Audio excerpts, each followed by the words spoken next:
Guys, I wouldn't say point-and-click adventure games are necessarily my favourite genre, but I've played some pretty memorable ones in my time as a gamer, most of which have been sort of smaller-scale indie titles. But this game is certainly not small, however it is memorable. The Book of Unwritten Tales is big, epic fantasy. Yes, if you're not usually into these types of games, this might be the point-and-clicker to convert you. You follow the story of three characters: Ivo, a savvy elf; Wilbur, an uncertain little gnome; and Nate, a cocky adventurer, who are all drawn into the same mighty quest. And you don't want to tell me what this thing is?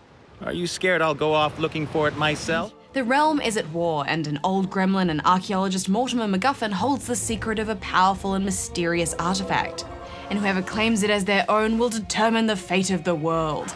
The first thing you'll notice about this game is incredibly polished art style with bright, vibrant colours and some seriously impressive graphics. And this is classic fantasy stuff. And even better is the writing. Affirmative, Barjo. But I couldn't help but notice that there are a few similarities in some of the themes and ideas in this game to a certain iconic fantasy series by J.R.R. Tolkien. You see this ring? It's the key. Take it to the human archmage in the town of Seastone. You understand? Oh, rest assured, Darren, this is all on purpose. The dialogue in this game is packed full of humour and lots of references from Lord of the Rings and other fiction, poking fun at all those cliché fantasy tropes that we've come to know and love and recognise. Help us, Master Alistair. You're our only hope. The characters are really likeable too, and as you click your way through each room, they'll give you hints about how each object in the room can be useful to you. A small circular opening in the ground. It's decorated with an ancient script, just like the picture on the wall. And better still is the voice acting. They've pulled in a brilliant cast of English voice actors to fill this story with just bags full of personality. I often got so engrossed in the stories they'd tell that I forgot I was playing a game. And it's so funny, I was chuckling all the way through.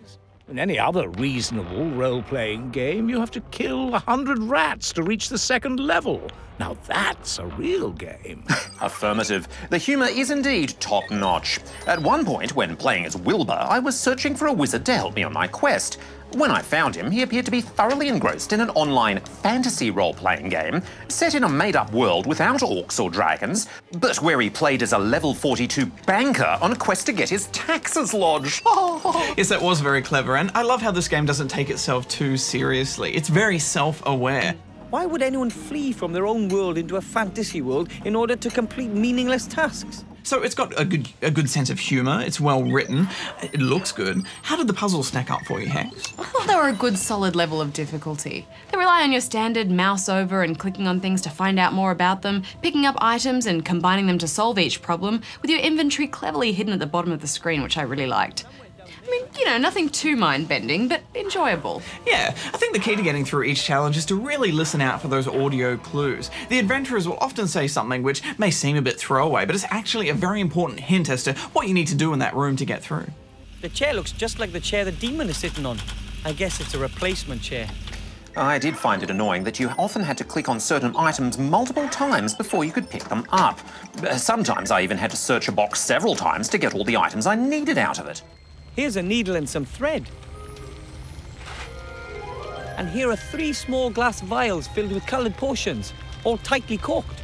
Yeah, you do have to be really thorough, but that's part of the point-and-click adventure, isn't it? Exploring every possible option, hunting for clues, and using that lateral thinking to try and work out how you can combine some items to create new ones. Yeah, what I like most about these puzzles, though, is it makes real-world sense. Things like brewing coffee or combining items to create a fishing rod, it's not all crazy and wacky that the only way you can figure it out is by simply clicking on everything and see what works. If stuck, you simply have to think, what would I actually do in that situation? And 9 times out of 10, that's your answer. Yeah, and there's a great victory melody that plays when you figure it out as well. But we should wrap this up, guys. What did you think of it? Yes, well, this is tried and true fantasy done really well, and it's written so well too. You can tell a lot of love has gone into every part of this game. If pressed to find fault, I'd say that some of the conversations were a little bit long, but you can just skip through them. Yeah, I think my only quibble is that some of the puzzles involved a little bit too much back and forth between locations. But adventure is about journey and exploration after all, and each location was just more exciting than the last. I thought this was spectacular, guys. I highly recommend it. It's funny, it's clever, and it's just really well made. I'm giving it 9 out of 10 rubber chickens. Yeah, I agree with you completely. I'm giving it 9 out of 10 as well.